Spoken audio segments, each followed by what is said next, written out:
हमने उनसे पूछा, क्या हुआ? वे बोले, जूते ने काट लिया। हम हैरान रह गए, अरे जूता भी काटता है क्या भला? एक दिन उन्हें जूते में तेल लगाते हुए देखा। हमने पूछा, अब क्या हुआ? वे बोले, जूता चूं चूं करता है। अरे पावा रे, जूता तो बोलता भी है। वाह! फिर एक दिन हमने किसी को कहते सुना कि ये तो जूतों का यार है। तब हमें समझ आया कि जूता तो दोस्ती भी करता है भाई।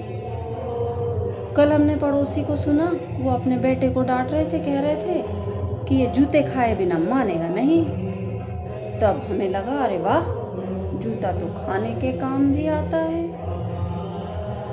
और एक बार हमने देखा कि एक मूर्ख को गधे पे बिठाकर जूते की माला पहना के घुमा रहे हैं। तब हमें समझ आया, क्या बात है भाई, जूते को तो पुरस्कार के रूप में भी, सम्मान के रूप में भी उपयोग किया जाता है।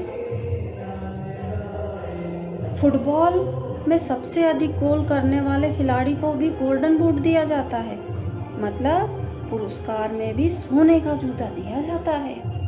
किसी ने बताया कि विदेशी फिल्म, टीवी जगत में भी श्रेष्ठ कलाकारों को गोल्डन बूट अवार्ड से नवाजा जाता है।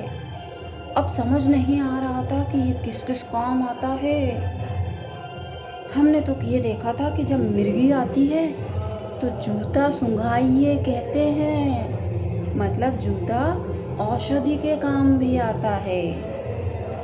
तब एक ज्ञान मिला कि वाह, जूता क्या कमाल की चीज है। शादी में दूल्हे की सालियां जूतों को छुपाती हैं और उन्हें वापस करने के लिए पैसे मांगती हैं, मतलब जूते का अपहरण भी होता है।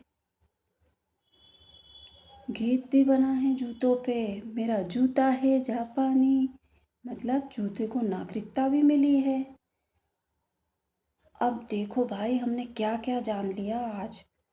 जूता काटता है, जूता बोलता है, जूता दोस्ती करता है, जूता खाया जाता है, जूता औषधि है, जूते का अपहरण होता है, जूते को नागरिकता मिली है।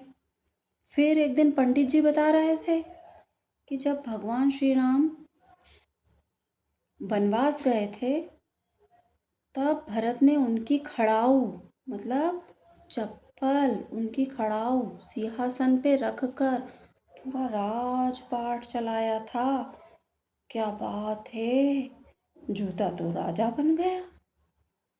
यदि भगवान का है तो वो पूजनीय है। जीवन का संदेश सुनिए जो हमें एक जूते ने दिया है। एक साधारण सी वस्तु जूता भी जिसके साथ रहती है उसके अनुसार ही सम्मान पाती है। तो सोचिए, मनुष्य की संगति, व्यवहार और आचरण उसके जीवन पर कितना ऊंचा उठा सकते हैं, उसके जीवन को, और उसके जीवन पर कितना ऊंचा प्रभाव डालते होंगे, कितना ज़्यादा प्रभाव डालते होंगे। एक और विशेष बात, जूता हमेशा अपने जोड़ीदार के साथ ही रहता है। एक टूट जाए तो दूसरा भी बेकार हो जाता है। दुनिया में शायद ही जूता ही एक ऐसा है जिसकी जोड़ी हमेशा अखंड रहती है।